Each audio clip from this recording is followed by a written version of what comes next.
Halo, Assalamualaikum warahmatullahi wabarakatuh. Halo anak-anakku siswa kelas 7. Bagaimana kabar kalian hari ini? Semoga kalian semua selalu diberikan kesehatan dan kebahagiaan ya. Nah, baiklah anak-anakku yang berbahagia, sebelum kita memulai pembelajaran pada hari ini, alangkah baiknya kita berdoa terlebih dahulu. Berdoa dimulai.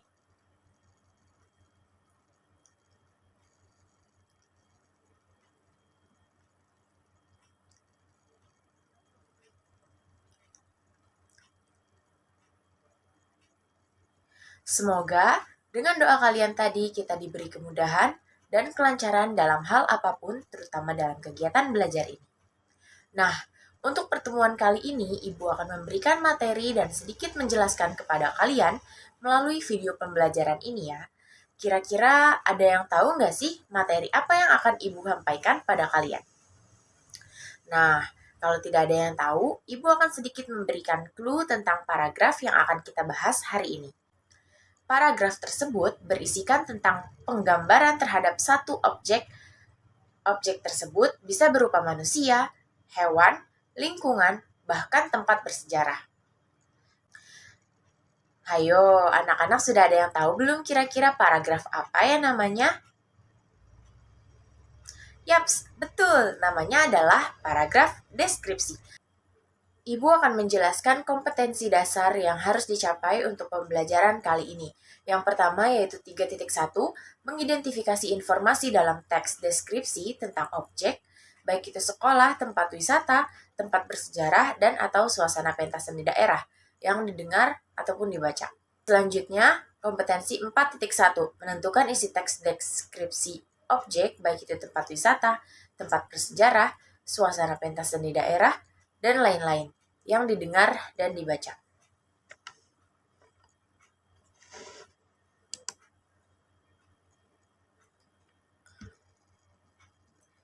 Selanjutnya yaitu indikator pencapaian kompetensi. Nah, di sini yang pertama, siswa mampu menentukan ciri umum teks deskripsi dari segi isi dan tujuan komunikasi pada teks yang dibaca atau didengar.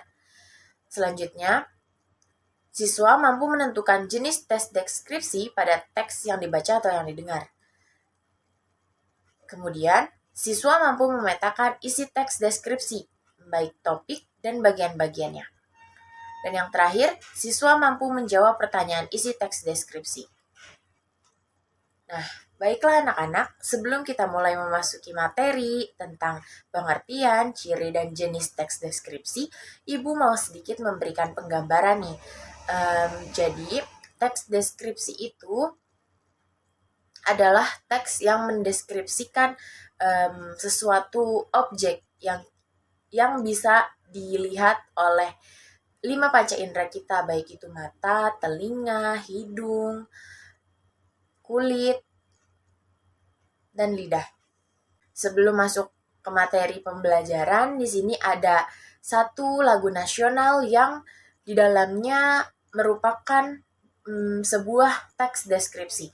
Kalian ada yang tahu nggak sih kira-kira lagu nasional apa ya yang di dalamnya mengandung teks deskripsi? Baiklah, akan Ibu putarkan video berikut ini. Tanah airku Indonesia, negeri elok amat ku cinta. Nah, itu dia anak-anak. Jadi, lagu nasional Rayuan Pulau Kelapa itu di dalamnya mengandung teks deskripsi karena lirik lagu itu menceritakan tentang keindahan negara kita, yaitu negara Indonesia. Baiklah, langsung saja kita mulai pada materi pembelajaran hari ini, yaitu pengertian teks deskripsi. Teks deskripsi adalah bentuk tertulis atau lisan yang menggambarkan objek secara rinci atau detail yang memiliki tujuan agar pembaca atau pendengar dapat membayangkan dan merasakan apa yang kita alami. Tujuan dari teks deskripsi itu yang pertama, 1. Memaparkan atau menggambarkan situasi atau kondisi senyata mungkin, sehingga pembaca atau pendengar dapat merasakan situasi dan kondisi yang dialami oleh penulis. Yang kedua, untuk mempromosikan atau mengenalkan objek, tempat, atau orang tertentu. Nah, jadi itu ya salah satu dari tujuan teks deskripsi. Selanjutnya kita masuk kepada pembahasan mengenai ciri-ciri umum tes deskripsi. Ciri-ciri umum tes deskripsi di sini ada 3. Yang pertama, berupa penggambaran, baik itu makhluk hidup, manusia, hewan, tumbuhan, atau bisa berupa benda, tempat, dan suasana. Ciri yang kedua yaitu memiliki keterkaitan dengan panca indera. Seperti yang sudah Ibu jelaskan tadi di awal, bahwa tes deskripsi itu memiliki keterkaitan dengan panca indera. Baik itu penglihatan, penciuman, pengecapan, peraba, maupun pendengar. Selanjutnya yang ketiga, bersifat fisik atau sifat manusia. Misalnya menggambarkan seorang ibu. Ibu itu berkerudung atau ibu itu cantik dan ibu itu hebat. Nah, itu kan berkerudung itu bisa kita lihat dari tampilannya si ibu, terus kemudian cantik itu bisa sifat fisiknya, dan hebat itu berarti bisa dari sifat manusianya. Selanjutnya masuk kepada penjelasan mengenai jenis-jenis teks deskripsi. Teks deskripsi berdasarkan bentuk dibedakan menjadi 2 kategori.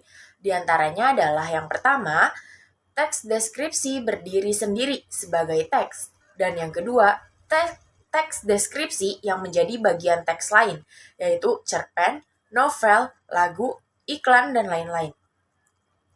Nah, kalian bingung tidak sih maksudnya apa ya teks deskripsi yang menjadi bagian dari teks lain?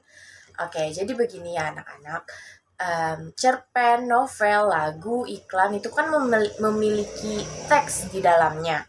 Sedangkan teks deskripsi itu ada di dalam cerpen, novel, atau lagu dan iklan itu.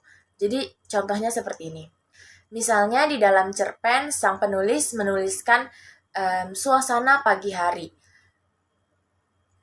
Kicauan burung terdengar merdu, membangunkan aku yang sedang tertidur pulas.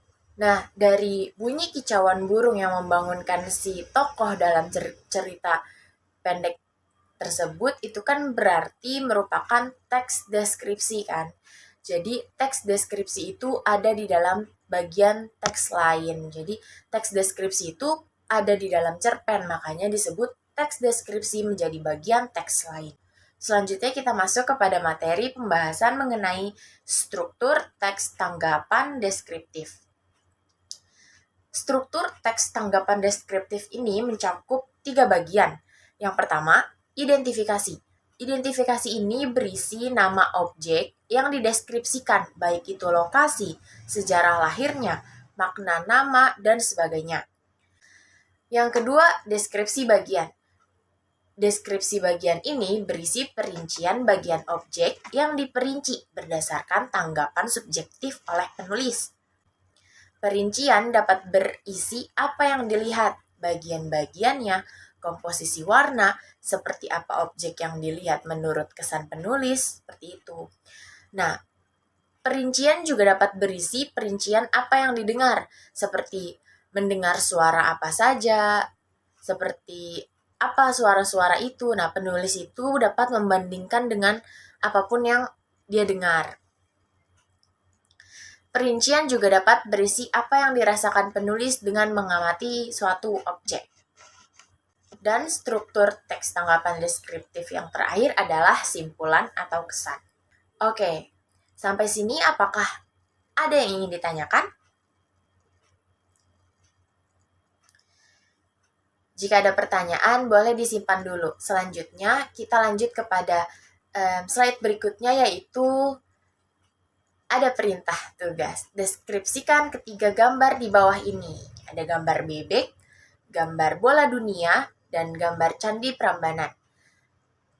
Siapa yang berani maju untuk mendeskripsikan salah satu dari ketiga gambar di atas?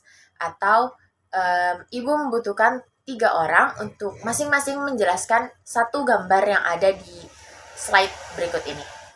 Baiklah, Terima kasih karena telah mendengarkan video pembelajaran yang Ibu sampaikan. Semoga materi yang telah Ibu jelaskan dapat bermanfaat untuk anak-anak, untuk murid-murid Ibu semua. Terus belajar, tetap semangat. Kita bertemu di pertemuan berikutnya. Sampai jumpa. Wassalamualaikum warahmatullahi wabarakatuh.